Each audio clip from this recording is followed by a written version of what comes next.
Apakah Anda percaya bahwa stabilitas yang Anda kejar sebenarnya adalah penjara tak kasat mata yang dirancang secara halus?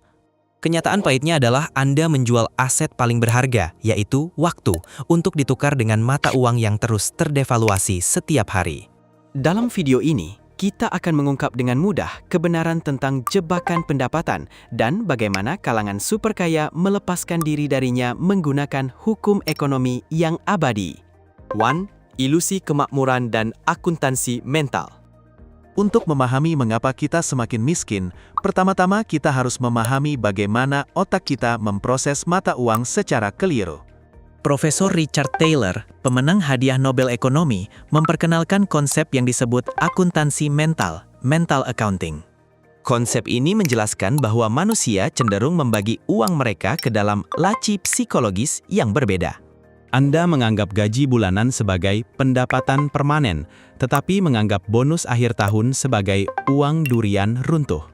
Karena pola pikir terfragmentasi inilah, Anda mudah menghamburkan bonus tersebut untuk liburan mewah, alih-alih menginvestasikannya ke dalam aset. Sistem keuangan modern sangat memahami kelemahan Anda ini ketika Anda menerima pemberitahuan gaji masuk ke rekening. Contohnya adalah angka 50 juta rupiah. Anda merasa kaya karena Anda melihat total jumlah uang itu sesaat. Tetapi sistem telah memfragmentasi arus kas itu keluar dari kantong Anda sebelum Anda sempat menyentuhnya. Pajak penghasilan telah dipotong langsung di sumbernya, sebuah penemuan jenius pemerintah agar Anda tidak merasakan sakitnya membayar pajak. Uang sewa atau cicilan properti mengambil 30% hingga 40% dari pendapatan bersih. Biaya langganan layanan, asuransi, dan cicilan kredit dipotong secara otomatis pada tanggal 1 setiap bulan. Hasilnya adalah Anda jatuh ke dalam kondisi buta arus kas. Anda pikir Anda punya 50 juta rupiah, tetapi daya beli real, discretionary income, Anda mungkin hanya tersisa 5 juta rupiah. Bahayanya terletak pada tingkat kehidupan Anda dibangun berdasarkan angka 50 juta rupiah, tetapi kemampuan akumulasi kekayaan Anda didasarkan pada sisa 5 juta rupiah yang sedikit itu. Ini adalah langkah pertama dari jebakan tersebut. Hal ini membuat Anda mengira pendapatan tinggi setara dengan kekayaan. 2. Efek Diderot dan pusaran konsumsi. Mengapa ketika gaji Anda dinaikkan, Anda tetap tidak merasa lebih berkecukupan? Untuk menjawab pertanyaan ini, kita harus kembali ke abad ke-18 untuk bertemu filsuf Prancis, Denis Diderot. Diderot hidup miskin hampir sepanjang hidupnya, sampai ia menjual perpustakaannya kepada Ratu Rusia dan menerima sejumlah besar uang. Hal pertama yang ia lakukan adalah membeli jubah merah menyala yang sangat mewah. Tetapi ketika ia mengenakan jubah itu, ia tiba-tiba menyadari bahwa barang-barang usang di ruang kerjanya tidak lagi sepadan dengan keindahan jubah tersebut. Ia mulai mengganti meja kayu lapuk dengan meja kerja premium, mengganti karpet robek dengan karpet rajutan mahal. Akhirnya, ia menghabiskan semua uangnya dan terjerumus ke dalam tumpukan utang. Fenomena ini disebut efek Diderot. Kepemilikan barang baru akan menciptakan pusaran psikologis yang memaksa Anda untuk membeli lebih banyak barang lain untuk menyelaraskannya. Diterapkan pada abad ke-21, inilah yang disebut inflasi gaya hidup, lifestyle creep. Ketika Anda dipromosikan, Anda tidak hanya menyetor lebih banyak uang ke rekening tabungan. Anda menukar mobil lama dengan mobil yang lebih mewah agar sesuai dengan posisi baru. Tetapi mobil mewah membutuhkan biaya asuransi lebih tinggi, bahan bakar lebih mahal, dan biaya perawatan yang lebih besar. Anda pindah ke apartemen yang lebih mewah, yang otomatis meningkatkan biaya pengelolaan dan layanan terkait. Penderitaan terbesar kelas menengah adalah mereka menggunakan uang untuk membeli liabilitas, kewajiban, tetapi menipu diri sendiri bahwa itu adalah aset, harta. Mereka membeli hal-hal yang tidak mereka butuhkan dengan uang yang belum mereka hasilkan hanya untuk mengesankan orang-orang yang tidak mereka sukai. Dan konsekuensi yang tak terhindarkan adalah mereka menjadi budak dari benda-benda mati itu. 3. Hukum Parkinson dan penguapan uang. Ada hukum ekonomi kejam lainnya yang melawan Anda, yaitu hukum Parkinson. Sejarawan Cyril Northcote Parkinson menyatakan, pekerjaan akan selalu berkembang untuk memenuhi waktu yang dialokasikan untuknya. Dalam keuangan, hukum ini ditulis ulang. Pengeluaran akan selalu meningkat untuk menyamai tingkat pendapatan Anda. Inilah mengapa orang yang memenangkan lotre besar seringkali bangkrut hanya dalam beberapa tahun. Otak manusia memiliki kecenderungan untuk beradaptasi dengan kenyamanan dengan sangat cepat. Hal-hal yang dulunya adalah barang mewah akan dengan cepat berubah menjadi kebutuhan hanya setelah beberapa bulan pengalaman. Jika Anda menghasilkan 10 unit uang, Anda akan mencari cara untuk menghabiskan 10 unit, bahkan 11 unit berkat daya ungkit kredit. Sistem perbankan mendorong hal ini dengan memberikan Anda batas kartu kredit berdasarkan tingkat gaji baru. Mereka menjual kepada Anda ilusi kekuatan belanja, tetapi sebenarnya mereka menjual masa depan Anda. Ketika biaya hidup Anda meningkat setara dengan pendapatan, Anda kehilangan hal yang paling berharga, pilihan, optionality. Anda tidak berani berhenti kerja karena tagihan jatuh tempo minggu depan. Anda tidak berani memulai bisnis karena tidak memiliki modal cadangan. Anda tidak berani angkat bicara terhadap ketidakadilan di tempat kerja karena takut kehilangan satu-satunya sumber pendapatan. Saat ini, Anda tidak lagi bekerja karena gairah atau dedikasi. Anda bekerja karena ketakutan. Dan rasa takut adalah bahan bakar operasi paling sempurna untuk mesin ekonomi kapitalis. 4. Inflasi, pencuri tak kasat mata, dan biaya peluang. Jika Anda berpikir menyimpan uang tunai di bank itu aman, pikirkan lagi. Dalam ilmu ekonomi ada konsep yang disebut suku bunga real interest rate. Itu adalah suku bunga bank dikurangi tingkat inflasi tahunan. Di sebagian besar periode sejarah modern, menyimpan uang tunai berarti Anda pasti dan perlahan-lahan kehilangan uang. Lihatlah peristiwa tahun 1971 ketika Presiden Nixon melepaskan dolar dari standar emas.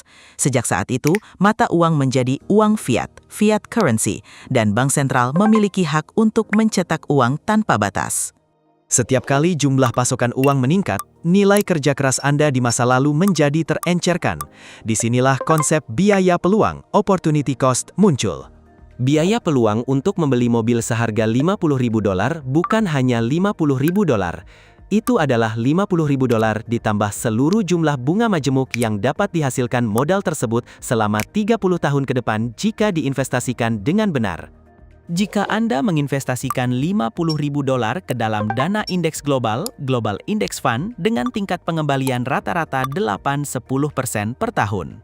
Setelah 30 tahun, jumlah uang itu bisa berubah menjadi lebih dari $500.000.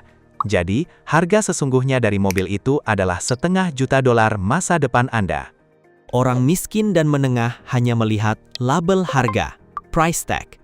Orang kaya melihat nilai masa depan, future value, dan potensi arus kas yang hilang. Perbedaan dalam sudut pandang ini adalah jurang pemisah antara kekayaan dan sekadar bertahan hidup. 5. Pola pikir orang hebat keluar dari matriks. Jadi, bagaimana cara memutus rantai ini? Mari kita belajar dari Raja Minyak John D. Rockefeller, orang terkaya dalam sejarah modern. Dia memiliki kutipan terkenal, "Satu-satunya hal yang memberi saya kesenangan adalah melihat dividen mengalir ke dalam rekening." Pola pikir Rockefeller sangat sederhana tetapi sangat mendalam. Dia sepenuhnya memisahkan antara pendapatan dari hasil kerja dan pendapatan dari aset. Langkah 1. Hancurkan hukum Parkinson. Anda harus dengan sengaja hidup di bawah tingkat pendapatan Anda, tidak peduli berapapun yang Anda hasilkan. Selisih antara pendapatan dan pengeluaran adalah modal benih, seed capital, untuk kebebasan Anda. Langkah 2. Pahami tentang aset penghasil kas, cash flowing assets. Orang kaya tidak bekerja untuk menghasilkan uang, mereka bekerja untuk membangun sistem yang menghasilkan uang bagi mereka. Itu bisa berupa properti sewaan, saham di perusahaan, atau kekayaan intelektual dengan royalti. Ingat aturan ini, penghasilan dari gaji adalah untuk bertahan hidup, keuntungan dari modal adalah untuk menjadi kaya. Langkah 3. Bangun posisi kekuatan, position of strength. Dalam psikologi perilaku, manusia menderita loss aversion. Kita takut kehilangan 2 kali lipat lebih besar daripada keinginan untuk mendapatkan keuntungan. Ketakutan kehilangan gaji melumpuhkan Anda. Untuk mengobati ketakutan ini, Anda memerlukan dana darurat, emergency fund, yang cukup untuk menutupi biaya hidup selama 6 bulan. Jumlah uang ini bukanlah investasi, melainkan asuransi psikologis. Ketika Anda memiliki jumlah uang ini, sikap Anda terhadap pekerjaan akan berubah total.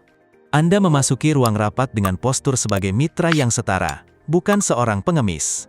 Anda berani menegosiasikan gaji, berani menolak tuntutan yang tidak masuk akal, dan berani mengambil peluang beresiko tinggi tetapi dengan pengembalian besar.